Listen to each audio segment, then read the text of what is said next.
Bienvenue dans le Learning Talk, la pause déjeuner audio instructive et régénérante. Ce rendez-vous complète les posts de motivation et leadership que je partage sur LinkedIn tous les jours. Le Learning Talk, c'est des clés actionnables pour accélérer croissance professionnelle et personnelle en libérant son leadership d'impact.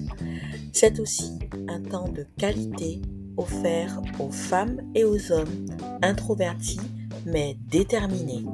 Trop de personnes se sentent incompétentes parce qu'elles ne s'expriment pas librement dans leur zone de génie. Si vous vous reconnaissez dans cette description, c'est pour vous le début d'une nouvelle vie. Abonnez-vous à ce podcast. Avec lui, vous allez vous réinventer avec vos valeurs et codes personnels. Je suis Vanessa Birman, fondatrice du cabinet Bionic Conseil et Coaching. Hello mes chers leaders éveillés, je suis très heureuse de vous retrouver pour le 15e épisode du Learning Talk, le podcast, le rendez-vous hebdo des introvertis qui misent sur leur croissance personnelle et professionnelle. À chaque nouvel épisode, je me sens vraiment satisfaite. Je me dis que j'ai eu raison d'élargir ma zone de confort en créant ce podcast. J'ai bien fait de prendre ce risque, parce qu'un risque, c'est une chance. Les anglophones le savent. Anytime there is a risk, they take a chance. Les Chinois aussi le savent. Le mot crise en chinois est composé de 2 caractères. Un pour danger, l'autre pour opportunité. Je dédie ce nouvel épisode à tous ceux et celles qui veulent semer de nouvelles graines pour 2024. Tous ceux qui veulent pulvériser leurs freins, tous ceux qui sont prêts à faire bouger les lignes dans leur vie et dans le monde. Aujourd'hui, je vais partager mon expérience avec vous. Avant, j'avais peur de l'échec. Je faisais de mon mieux pour ne pas faire de vagues et me contenter de ce que j'avais, mais je sentais à l'intérieur de moi tout un monde inexploré, comme enfoui, oublié. J'étais partisane de la sécurité tout simplement parce que j'avais peur du risque. Maman, épouse, j'avais toujours l'impression que c'était inutile de prendre des risques. Et en même temps, j'étais frustrée et en quête de sens. Finalement, c'est parce que j'ai préféré la douleur du risque à la douleur inconfortable de la plainte que j'ai créé mon activité. Avec ma société Bionic Conseil et Coaching, j'aide les dirigeants cadres et fondateurs et tous ceux qui veulent reprendre les rênes de leur vie à réveiller le leader qui sommeille en eux, à développer leur capacité à prendre des risques et catalyser les apports de leurs équipes afin de se développer en même temps que leur business. Vous avez remarqué vous aussi combien c'est difficile de savoir comment commencer lorsqu'on ressent des émotions contradictoires? On a envie de se lancer et en même temps tellement peur. Et tellement de questions. Et si je ne réussissais pas? Et si j'étais en train de sacrifier la vie de mes proches? Qu'est-ce qu'ils vont penser de moi si j'échoue? Et puis qu'est-ce qui va se passer pour moi si je n'essaie jamais? Et si je ne m'affirmais jamais? Et si je restais éternellement coincée dans cette entreprise, dans ce bullshit job que je déteste? Ce qu'il faut comprendre, c'est que la prise de risque, c'est un processus agile. On développe un mindset gagnant. Ce mindset qui fait se sentir riche quand on a échoué et sentir que l'on a gagné de l'expérience. On se sent vivant, vibrant, prêt à créer des possibles même au milieu du chaos. Et pour cela, il faut développer son niveau d'attention. On apprend à se concentrer sur l'essentiel et à s'entourer d'autres chercheurs de solutions et preneurs de risques, prêts à dégager ensemble un bénéfice social, financier ou autre. D'ailleurs, prise de risque, ça ne signifie pas forcément invention ni innovation technologique. D'ailleurs, voici à quoi peut ressembler la prise de risque pour 2 dirigeantes d'ici et d'ailleurs.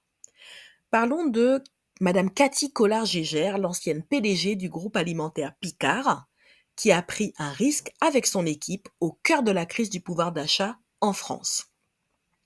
Dans un contexte de plus 6% d'inflation moyenne, rapportée à 17% concernant l'alimentaire, Elle a décidé de réduire son objectif de rentabilité de court terme pour casser l'inflation, nourrir des familles et fidéliser ses clients.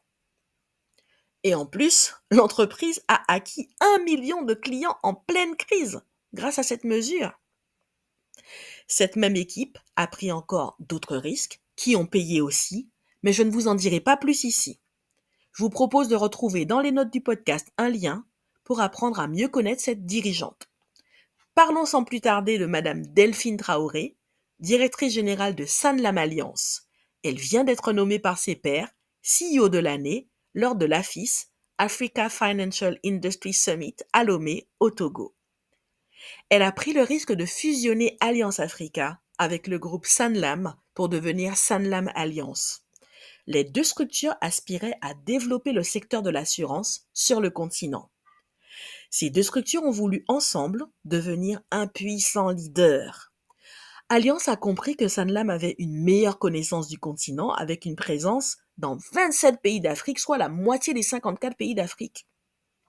Madame Traoré dit volontiers, il faut avoir l'appétit du risque en Afrique.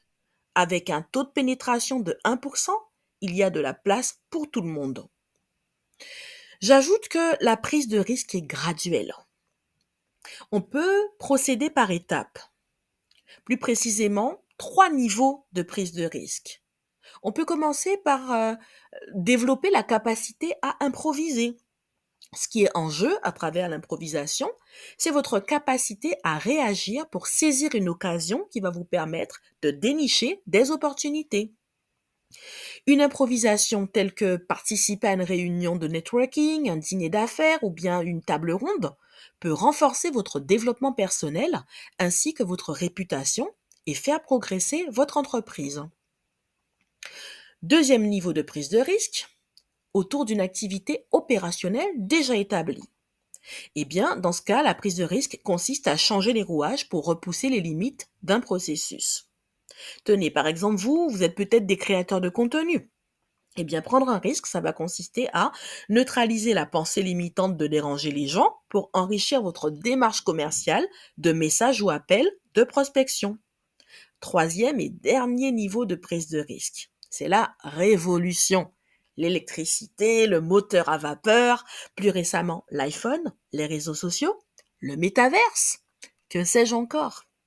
Avec la révolution, prennent naissance de nouveaux concepts, de nouveaux produits et même des mouvements sociaux.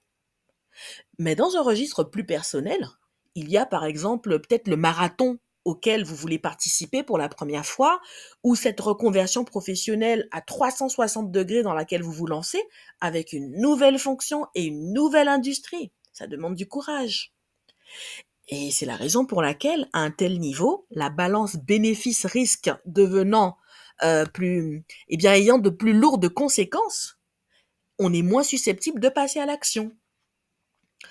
Pour oser prendre des risques, ce que nous devons faire, c'est premièrement, nous reconnecter à ce qui nous anime. Deuxièmement, examiner le raisonnement qui bloque notre passage à l'action et changer de mindset. Troisièmement, nous acculturer au risque en commençant par saisir plus d'occasions et quand nous doutons, dire oui et au lieu de oui mais.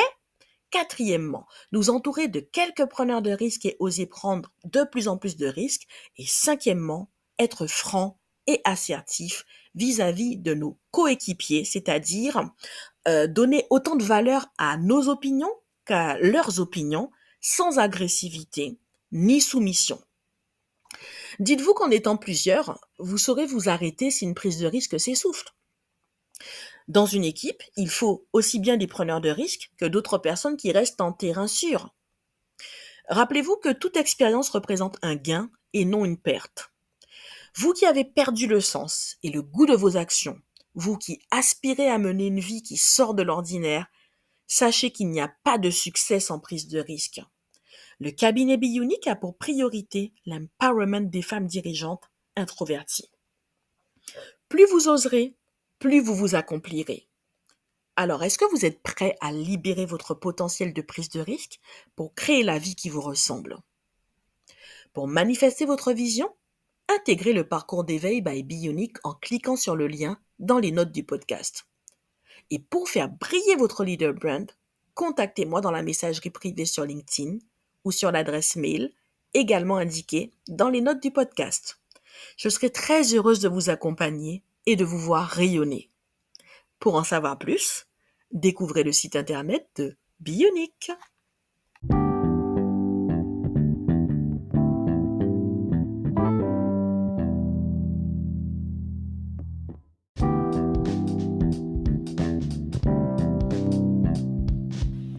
Si cet épisode vous a plu, partagez-le pour permettre à plus de monde de le découvrir. Je vous invite également à laisser un commentaire. Sur Spotify ou Apple Podcast, vous pouvez même laisser 5 étoiles.